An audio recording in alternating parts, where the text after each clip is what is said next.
ఏమనిపించింది మీకు ఆ ఎపిసోడ్ చూస్తే? ఎక్స్పెక్ట్ చేసిందే సార్, ఎందుకంటే ఇప్పుడు వీళ్ళు ఈ కూటమి ప్రభుత్వం వచ్చిన తర్వాత గుడ్డగాల్చి మహానేయటం, తిరుమల లడ్డూలో జంతువుల కొవ్వు, మళ్ళీ రిపీట్ చేసి చెప్తున్నా, కల్తీ నెయ్యి అంటాం వేరు, జంతువుల కొవ్వు అంటాం వేరు.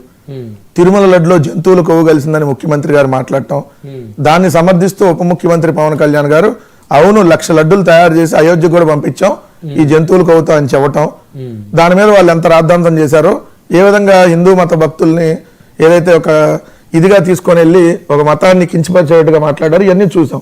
చూసినప్పుడు ఆ రోజు మాజీ చైర్మన్గా ఉన్నటువంటి బోమన కరుణాకర్ రెడ్డి గారు డైరెక్ట్గా తిరుమల కొండ మీదకి వెళ్ళి అక్కడ దానికి సంబంధించి ఆయన కూడా అరిచేతిలో వేసి ఇది కూడా నేను నిరూపించుతున్నా, నేనే తప్పు చేయలేదని చెప్పి భగవంతుడి సన్నిధులు, ఎందుకంటే వెంకటేశ్వర స్వామి సన్నిధులు. సో ఈయన కూడా అదే ప్రమాణం చేయడానికి జోగి రమేష్ గారు, ఎందుకంటే ఇక్కడ కల్తీ మద్యం అనేది తెలుగుదేశం పార్టీకి సంబంధించినటువంటి ఒక నియోజకవర్గ ఇన్ఛార్జ్ ఏదైతే మొన్న పోటీ చేసి ఓడిపోయినటువంటి అభ్యర్థి ఎవరైతే ఉన్నారో తంబాలపల్లి నియోజకవర్గం, ఆయన నియోజకవర్గంలో జరిగింది, జయచంద్రారెడ్డి గారు ఆయన నియోజకవర్గంలో జరిగింది. వీళ్ళేమన్నారు, అసలు ఆయన పెద్దిరెడ్డి గారి కోవట్టు అని చెప్పి ముందు మాట్లాడారు. మాట్లాడిన తర్వాత మళ్ళీ ఒక స్టోరీని వెళ్ళారు, ఎందుకంటే ప్రజల్లో ఆల్రెడీ కల్తీ మద్యం మీద బాగా చర్చ జరుగుతుంది కాబట్టి లేదు ఇటన్నిటికీ వైఎస్ఆర్సీపీ వాళ్ళు వెనకాల ఉన్నారని చెప్పి అంటగట్టేటటువంటి ప్రయత్నం చేసినప్పుడు జోగి రమేష్ గారిది ముందు ఆయన తీసుకొని వచ్చారు ఎవరైతే ఈ ప్రభుత్వం.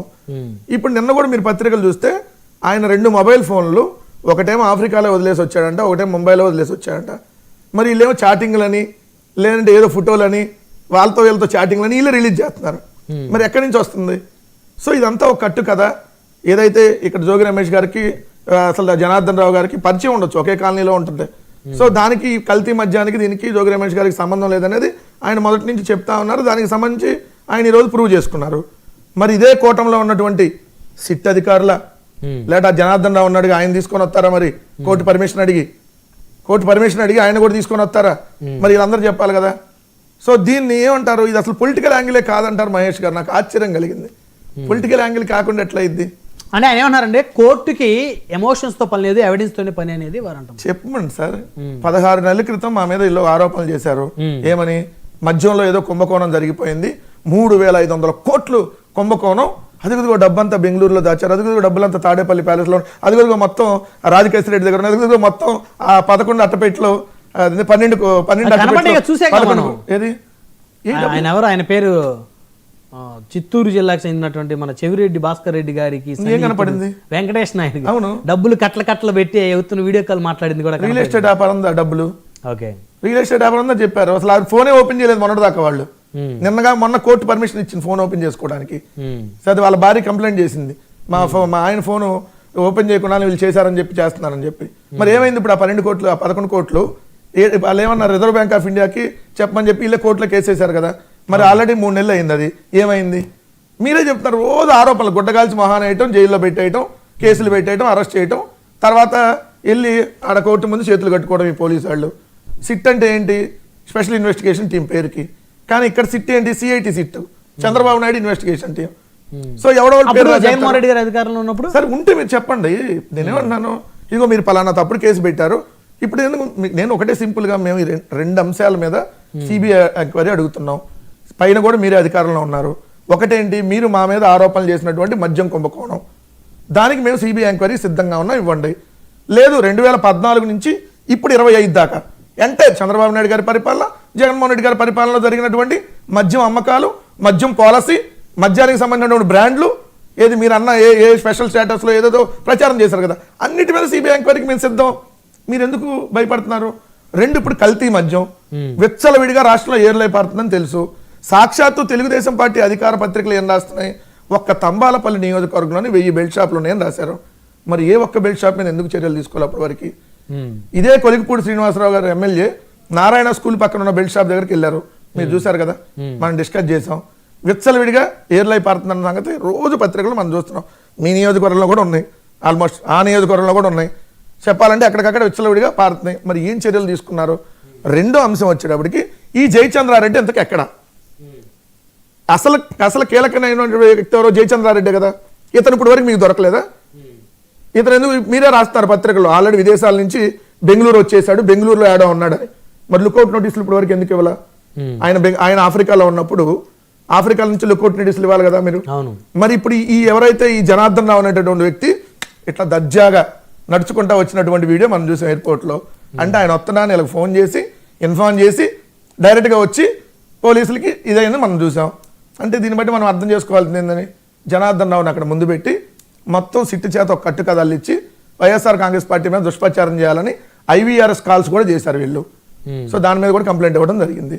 సో ఇవన్నీ ఏంటి, కూటమి ప్రభుత్వం అడ్డంగా దొరికిపోయినాక, కల్తీ మధ్య కూటమి ప్రభుత్వంలో ఉన్న నాయకులు అండదండలతో ప్రతి నియోజకవర్గంలో ఈ దందా దొరికిపోయినాక దాన్ని వైఎస్ఆర్ కాంగ్రెస్ పార్టీ మీద నెట్టాలనేటటువంటి ప్రయత్నం చేసి మళ్ళీ దొరికిపోయారనేది ఈరోజు జోగి రమేష్ గారు చేసినా కూడా అర్థమైంది కదా. కుల్లు రవీందర్ రావచ్చుగా ఎక్సైజ్ శాఖ మంత్రి, లేదంటే లోకేష్ రావచ్చుగా, తెలుగుదేశం వాళ్ళు ఎవరైనా రావచ్చు కదా, అదే రావచ్చు కదా, అక్కడికి వచ్చి పెట్టచ్చు కదా. ఇది ఒక అంశం. రెండో అంశం ఇక్కడికి వచ్చేటప్పటికి వీటన్నిటికీ లింక్ ఉంది సార్. ఇప్పుడు మీరు 3 టాపిక్లు పెట్టారు, ఒకదానికి లింక్ ఉంది. ఒకటి కల్తీ మద్యం లింకు, ఇంకోటి పేకాట క్లబ్బులు లింక్. ఈ రాష్ట్రంలో విచ్చలవిడిగా పేకాట క్లబ్బులు, ఇది ఓపెన్. నేను చెప్పాను జరగలేదా సరే, ఇవి జరిగితే మీరు అందరూ మీడియా వాళ్ళు చూపించాలి కదా. రేపల్లో జరగలేదా? చూపించండి సార్. జరిగితే మీరు అప్పుడు అన్నీ మాట్లాడాలి కదా. తెలుగుదేశం పార్టీ వెళ్ళి చెప్పాలి కదా. మరి అక్కడ తెలుగుదేశం పార్టీ ఎమ్మెల్యేనే కదా అప్పుడు ఉంది రేపల్లో. మా హయాంలో కూడా తెలుగుదేశం పార్టీ ఎమ్మెల్యేనే అధికారికంగా సార్. మరి నిజంగా జరిగితే పార్టీకి చెందినటువంటి నాయకుడు ఎమ్మెల్సీ కమ్ మినిస్టర్ గా ఉన్నారు. ఇప్పుడు ఆలపాటిలోనే ఉన్నాడు ఆయన. అదే ఇప్పుడు ఆలపాటిలోనే ఉన్నాడు.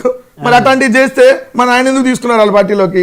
అంటే ఆయన చేశాడని కాదు, మీరు అన్నారు కదా ఆ రోజు టీడీపీ ఎమ్మెల్యే, తెలుగుదేశం ఎమ్మెల్యే, మరి అప్పుడు బతికే ఉన్నాడు కదా. అయ్యా ఇది వైఎస్ఆర్ హయాంలో పలానా రేపల్లి నియోజకవర్గంలో లేదంటే పలానా మండలంలో జరుగుతుందని ఎందుకు మాట్లాడలేదు? జరిగితే మాట్లాడాలి కదా.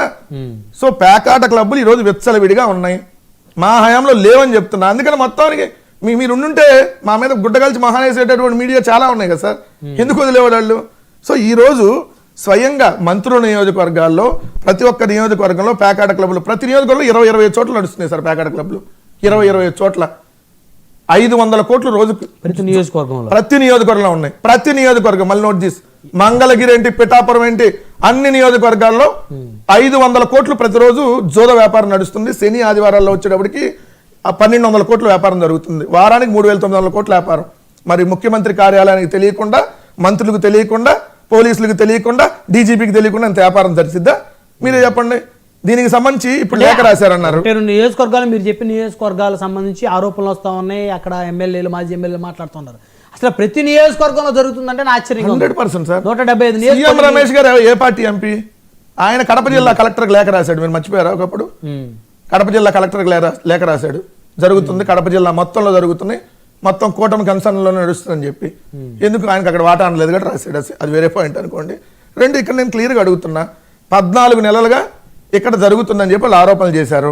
14 నెలలుగా ఎక్కువ రోజులు ఉంది ఎవరో డిఎస్పీగా, అదే జయసూర్యనే కదా. దాదాపు సంవత్సరం నుంచి ఆయన ఉన్నాడు. మధ్యలో వెళ్ళిపోయినా నెల వెళ్ళాడో, లేకపోతే 10 రోజులు ట్రాన్స్ఫర్ అయినా మళ్ళీ ఎమ్మెల్యే తీసుకొని వచ్చారు కదా. సో ఇక్కడ పేకాట క్లబ్బులు నడుస్తూ ఉన్నాయి, పోలీసులకు వాటాలు వెళ్తున్నాయని ప్రతిపక్ష నాయకుడిగా ఉన్న జగన్మోహన్ రెడ్డి గారు ప్రెస్ కాన్ఫరెన్స్ లో క్లియర్ గా చెప్పాడు, వాటాలు వెళ్తున్నాయని. అదే మాట ఈ రోజు ఎవరు చెప్పారు? ఉప ముఖ్యమంత్రి పవన్ కళ్యాణ్ గారు ఇతను పేకాట క్లబ్బులు నిర్వహిస్తున్నాడని ఉంది అని చెప్పి ఆయన కూడా చెప్పాడు. అంటే ఏంటి, ఇక్కడ కల్తీ మద్యం నడుస్తుంది, పేకాట క్లబ్బులు నడుస్తున్నాయి. ఈ 2 పాయింట్కి రిలేటెడ్. మూడోది గంజాయి. మీరు చెప్పిన కొలికిపూడి శ్రీనివాసరావు గారు అంశం వచ్చింది కాబట్టి దాన్ని కూడా కలిపి ముగిస్తా. కొలికిపూడి శ్రీనివాసరావు గారు మొన్న వాళ్ళ ఛానల్లోనే ఒక డిబేట్కి వెళ్ళారు, సాయంత్రం పూట డిబేట్కి. ఇదండి భద్రాచలం, ఖమ్మం జిల్లా భద్రాచలం నుంచి గంజాయి తీసుకొని వచ్చి ఇక్కడ కేసినేని చిన్ని తన మనుషులు అంచులతో అమ్మిస్తున్నాడు నా నియోజకవర్గంలో అని ఆయన ఆరోపణ చేశాడు. అయితే ఇక్కడ నేనేమంటా అంటే, ఒక ఎంపీకి గంజాయి అమ్మించాల్సినటువంటి